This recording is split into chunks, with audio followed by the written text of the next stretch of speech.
Chapter 21. Advantages of the Country. Whenever possible, it is the duty of parents to make homes in the country for their children. Fathers and mothers who possess a piece of land and a comfortable home are kings and queens. Do not consider it a privation when you are called to leave the cities and move out into the country places. Here there await rich blessings for those who will grasp them.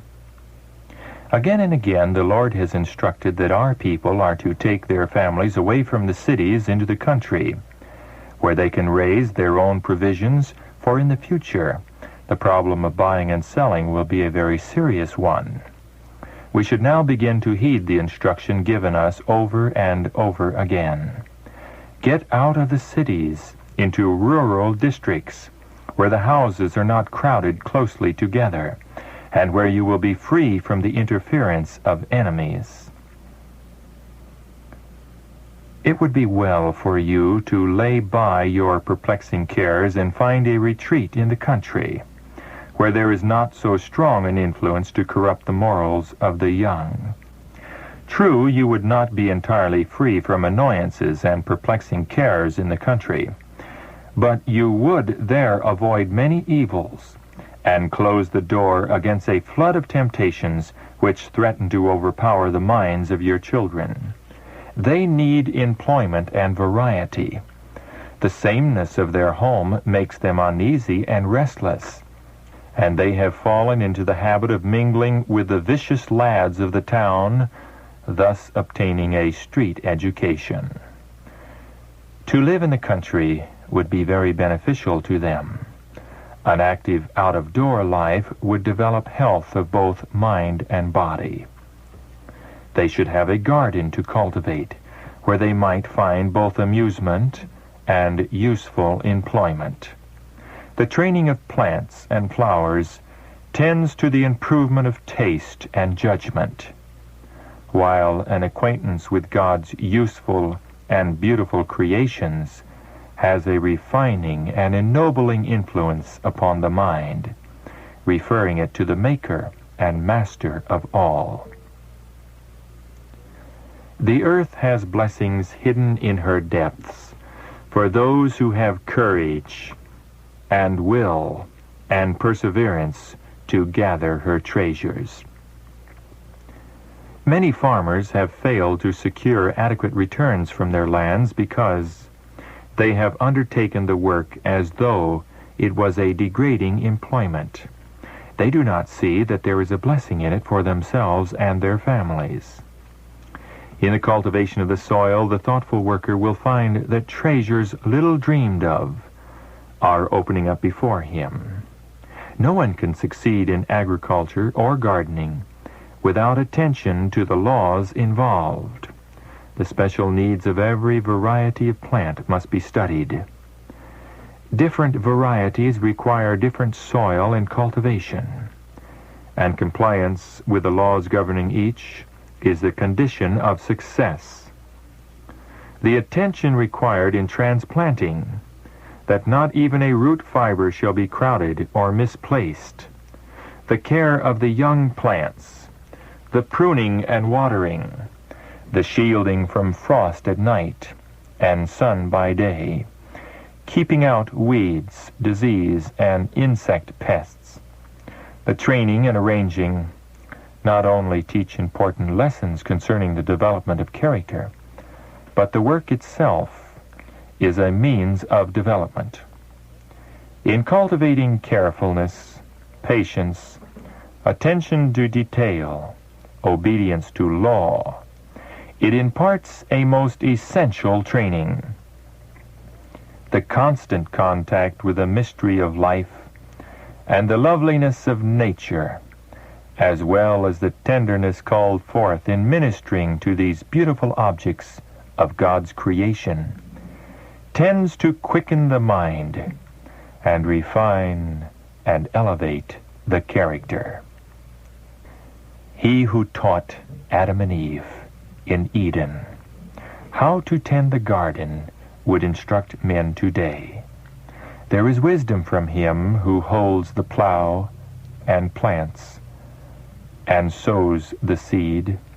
The earth has its concealed treasures, and the Lord would have thousands and tens of thousands working upon the soil who are crowded into the cities to watch for a chance to earn a trifle. Those who will take their families into the country, place them where they have fewer temptations. The children who are with parents that love and fear God are in every way much better situated to learn of the great teacher, who is the source and fountain of wisdom. They have a much more favorable opportunity to gain a fitness for the kingdom of heaven. Through disobedience to God, Adam and Eve had lost Eden, and because of sin the whole earth was cursed. But if God's people followed his instruction, their land would be restored to fertility and beauty. God himself gave them directions in regard to the culture of the soil, and they were to cooperate with him in its restoration. Thus the whole land, under God's control, would become an object lesson of spiritual truth. As in obedience to his natural laws, the earth should produce its treasures, so in obedience to his moral law, the hearts of the people were to reflect the attributes of his character. God has surrounded us with nature's beautiful scenery to attract and interest the mind. It is his design that we should associate the glories of nature with his character. If we faithfully study the book of nature, we shall find it a fruitful source for contemplating the infinite love and power of God. Christ has linked his teaching not only with the day of rest, but with the week of toil. In the plowing and sowing, the tilling and reaping, he teaches us to see an illustration of his work of grace in the heart. So in every line of useful labor and every association of life, he desires us to find a lesson of divine truth. Then our daily toil will no longer absorb our attention and lead us to forget God. It will continually remind us of our Creator and Redeemer. The thought of God will run like a thread of gold through all our homely cares and occupations. For us, the glory of his face will again rest upon the face of nature. We shall ever be learning new lessons of heavenly truth and growing into the image of his purity. The great teacher brought his hearers in contact with nature, that they might listen to the voice which speaks in all created things. And as their hearts became tender and their minds receptive, he helped them to interpret the spiritual teachings of the scenes upon which their eyes rested. In his lessons, there was something to interest every mind, to appeal to every heart. Thus, the daily task, instead of being a mere round of toil, bereft of higher thoughts, was brightened and uplifted by constant reminders of the spiritual and the unseen. So we should teach. Let the children learn to see in nature an expression of the love and the wisdom of God. Let the thought of him be linked with bird and flower and tree. Let all things seen become to them the interpreters of the unseen, and all the events of life be a means of divine teaching. As they learn thus to study the lessons in all created things and in all life's experiences, show that the same laws which govern the things of nature and the events of life are to control us, that they are given for our good, and that only in obedience to them can we find true happiness and success. of the almost innumerable lessons taught in the varied processes of growth, some of the most precious are conveyed in the Savior's parable of the growing seed.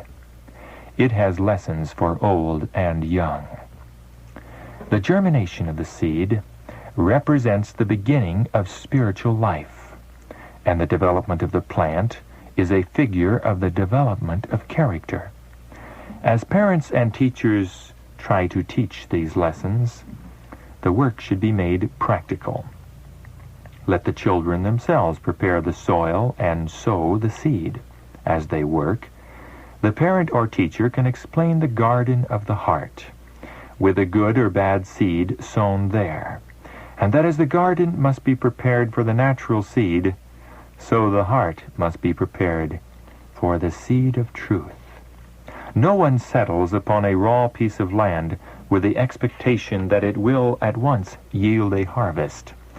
Diligent, persevering labor must be put forth in the preparation of the soil, the sowing of the seed, and the culture of the crop.